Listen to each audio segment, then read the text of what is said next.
Getting a clean, professional sounding mix is easily the most desirable thing for pretty much any producer at any level, but especially as a beginner, I find that it's probably the most frustrating part when you don't really know exactly what you're doing wrong or what you could be doing better. And while I think that learning, like, the things in the DAW, the specific mixing techniques, are super important, if you've been around the channel, you know that I'm also a huge believer that the best mixes start with the right components. So today I want to talk about a little technique that I like to use when I'm starting a song to make sure that I'm setting myself up for success to really get the professional sounding mix I'm going for with my end product. And really all we're talking about here is using a reference mix. Now, you've probably heard of this before at the end of a song when you're finalizing everything. A reference mix is a super useful tool to find songs that you really like the mix on that match the sound you're going for, and to try to emulate that with the track you've already recorded. But in this case, I'm talking about finding a reference mix that you'd like to make a song like before you've even put anything into the DAW. And this is an important distinction to make because in this case, we're thinking about what elements we want to add where, when, and how, rather than what specific, automations we want to do or leveling that we want to do. We're not quite at that phase yet. We're more so thinking about, am I about to overload this loop with way too much harmonic information, or am I about to have too thin of a loop that's going to be really hard to master? By using a reference mix at the very, very beginning, you're much more likely to be set up in a good spot to end up with the kind of mix you're hoping for. So what I want to do here is show you my exact approach to finding a track that I like and then building a track that's in reference to, but absolutely not copying that song, to make my own unique beat that's sort of, positioned well to be balanced and mixed well down the road. So for, copyright's sake or whatever, I'm just gonna use one of my recent tracks. I just dropped this a couple weeks ago with Astro Traveler. I did a video on it a couple weeks ago. If you haven't seen it yet, go check it out for sure. It's a nice track. I really like the way it came out. It's available everywhere if you wanna listen to it after this. But what we're gonna do here is basically just play the first few bars, and I'm gonna give you a walkthrough what my thought process would be if I had found this track, added it to my reference mix playlist, and decided I want to make a song that sounds like that, but isn't that song. Let's listen to the first 20 seconds or so.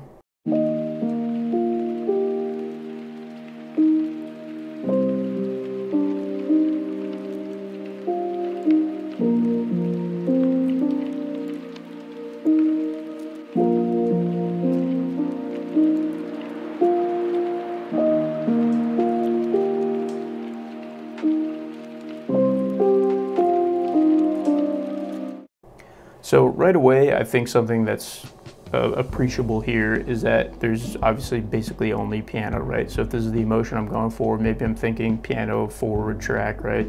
But the thing that you want to get away from this phase, this type of reference mixing, is what part of the piano are we using to capture this feeling, right? So there's nothing like all the way down in the deep bass notes, and there's nothing super high twinkly just yet. It's very kind of focused an octave above and below that middle C.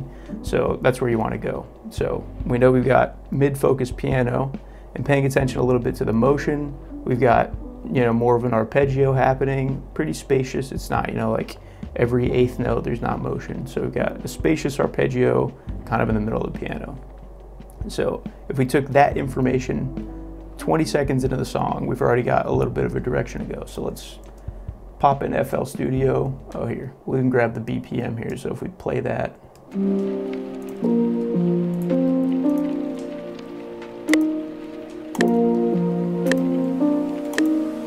So it looks like we're sitting around at 55. So I know we want a nice mid-focused piano, something warm, slow arpeggio.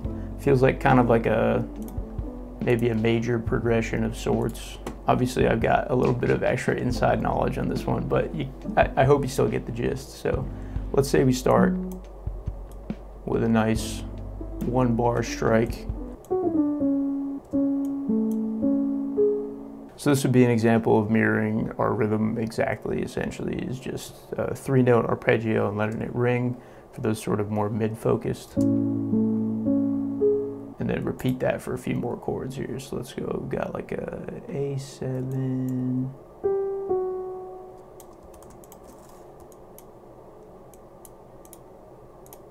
So then right out of this, we've got a jumping off point that's, you know, heavily inspired by, but still completely different than the initial reference mix. And, you know, obviously this isn't like a super well developed idea, but just for demonstration purposes, let's bump the BPM up so you guys aren't sitting here too long.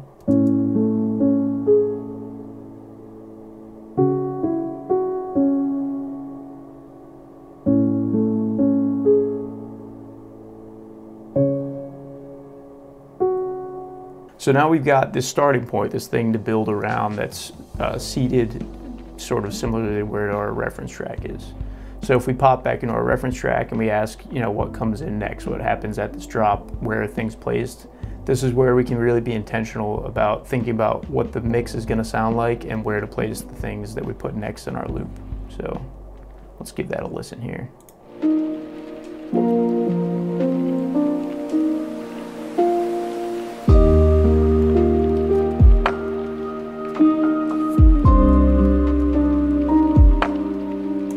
So that's about all we really need to hear to know that we've got, you know, a really rich, warm bass that's taking up all of the low end that we need. We got a high twinkly key part that's come in that's very spacious, not a super active melody that's sort of carrying that high end, and sort of a mid-high focused guitar part as far as our melodic elements go. So if we wanted to translate that into this exact loop, we pop back in. We find a reliable bass tone that we like. Don't want to spend too much time picking sounds. You really just want to sort of try to capture that vibe while you've got it fresh in your head. Get that.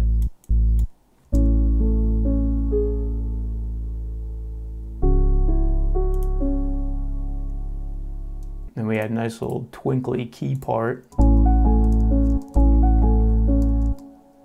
I hate this swing. It's like this strike. Yeah, it's like behind time. That's weird.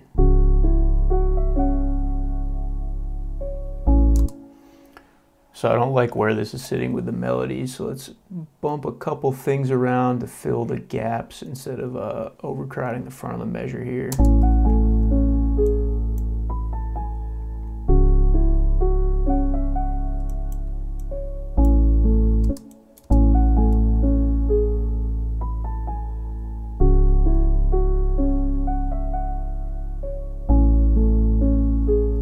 So now we got a rich, warm bass, a twinkly key part. You'll also have noticed, I think, or, you know, with a critical listen, there's definitely some pads coming in that maybe are sort of swelling in the intro. When we're listening here, we can pick up on that.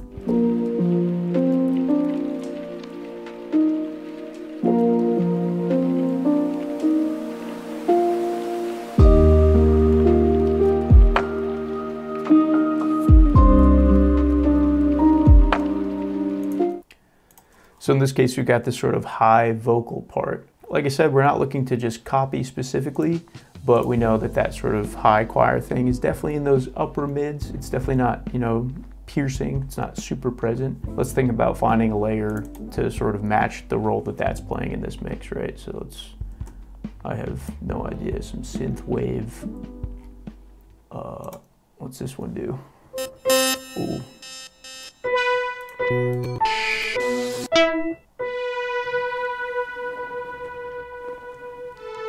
So that actually feels like it could play, you know, a pretty similar role that that choir did with a little bit of love. So you'll notice as I add these components, I'm mixing as I go. That's the other super important thing, is like as you're adding things and being intentional with the space that you're putting them in, you can do that with mixing techniques. I'm not telling you that like establish the parts that you're going to add in your loop before you think about mixing them. Like that doesn't make any sense at all. But I am telling you to use a reference that you like the sound of to try to get your project set up to be mixed well. So we know this is supposed to be an upper mid sort of reverbed out sound, but I don't like a bunch of the kind of high harshness that we got going on in here, so I'm going to immediately do a low pass and dial that in as I start to hear it on the beat. So we know that might just be a safe drone this whole time. Let's do a little drone action.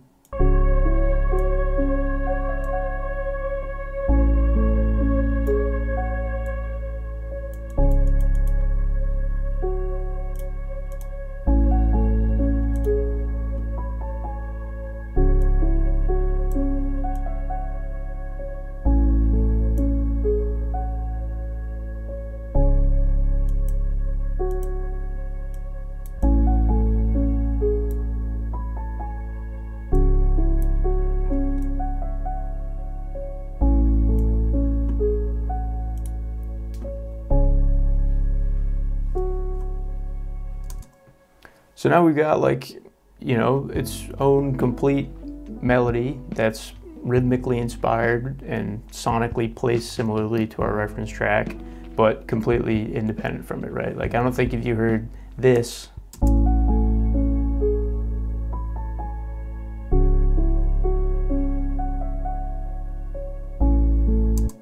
and then this,